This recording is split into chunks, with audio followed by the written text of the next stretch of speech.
9.5 out of 10 to sa akin. So next naman natin tong hotdog.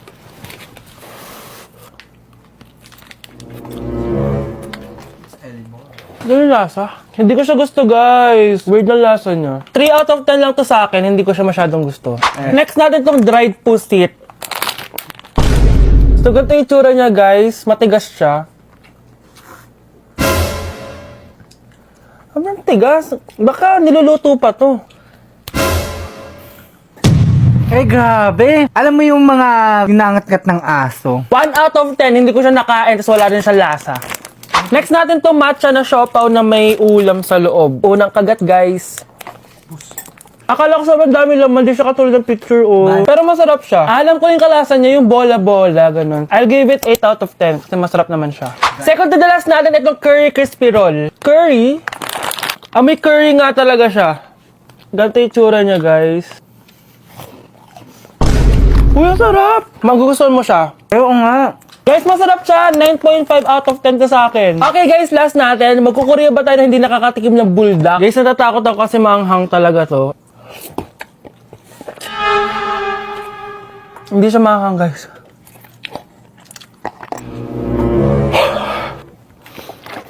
Bibigyan ko to ng 8 out of 10. Masarap naman siya kasi sobrang anghang niya. So yun lang naman guys. Kung gusto nyo ng part 2, mag-comment lang kayo dyan at gagawin natin yan. So, bye-bye!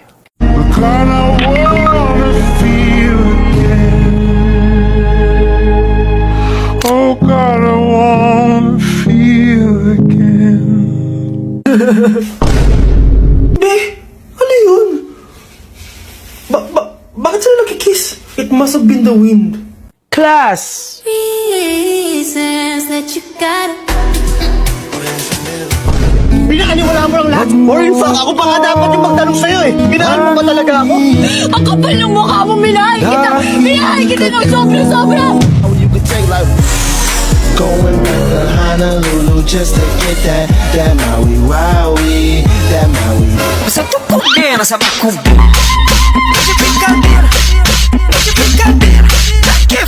Diyos ko po, mas lang ako saglit eh. Kuya, sundan mo yan. Sige po, ma'am. Sinasabi ko na nga ba eh, may tinatago ka sa akin. Ayan, kuya. Huminto ka dito. Magloloko ka na nga lang sa matanda pa. Hoy, bayad mo! Humanda ka talaga sa akin.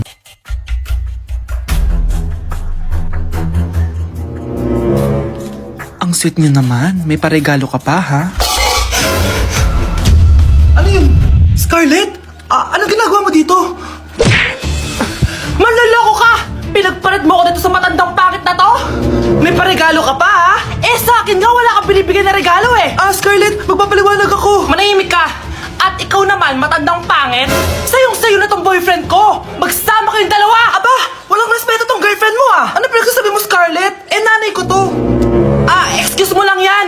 Eh, mukha nga nagtatago ka kanina, eh. Nagtatago ako kasi isusurprise namin yung tatay ko. Ganito babae ba yung gusto mo, anak? Yung walang modo? Nay, pagpasensyahan niyo na siya. Tita, sorry po. Anong sorry? Matandang pangit ako, di ba? Lumayas ka dito, babae ka. Sorry na, tita. Ayaw mo lumayas, ha? Brownie! Good boy. Tumakbo ka na. Sige, 50 pa! Malapit na! Sige na. Last set na to! Ay, grabe! Ano ba?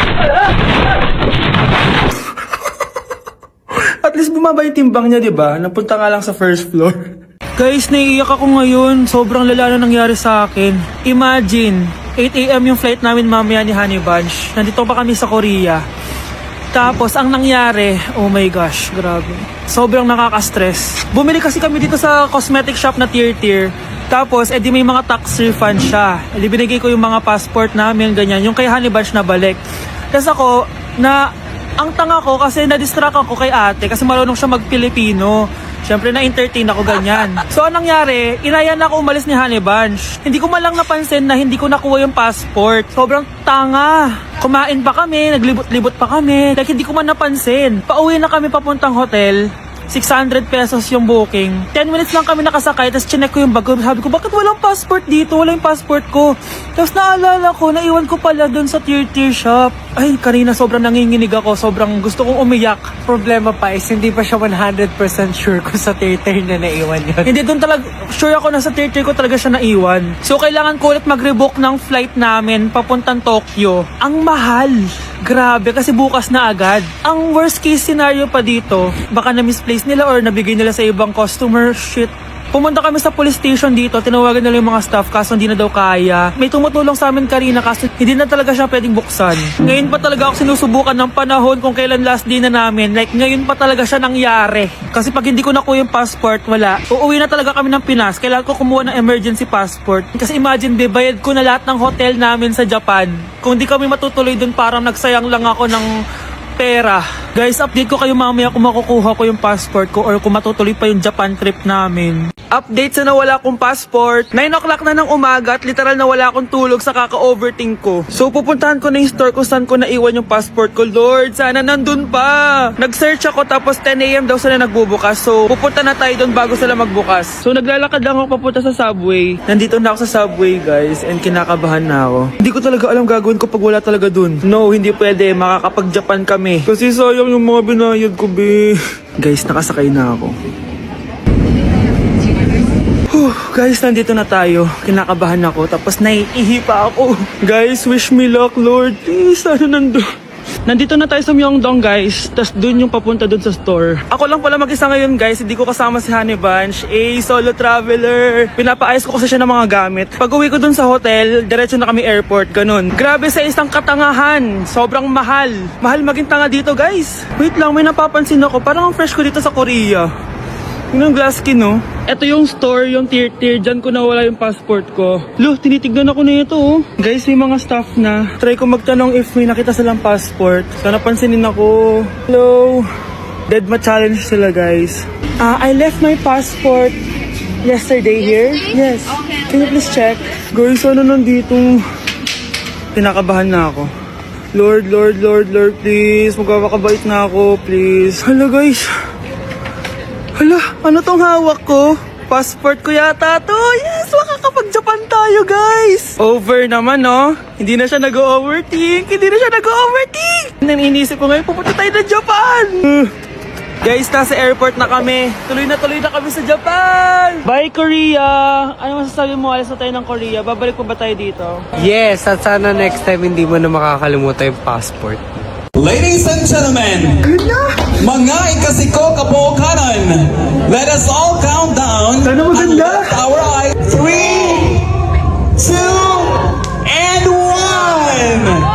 Ayan, this signals that the spirit of the season has a... Magkano budget dyan? 500 pesos? A day in my life, pero hindi ako magtatagalog, magkakapampangan ako. Nung Balo guys, kapampangan ko, yes. May panganak ko kay Pampangan eh. Pero ako masyado magkapampangan ka ng video ko. So lumuwal kami ng abe ko, munta kami king outlet store. And medyo marimlaking wall. Sana li ko mangalgal ne. Ako Balo, pero bala mo awkward kung magkapampangan king camera. Pero alin ako makanila magsalita pa checking personal. So tara, tuki kayo kaya kami. Lumuwal tayo na guys. Diyos ko, karimlan eh. Mga syas na ako gamat.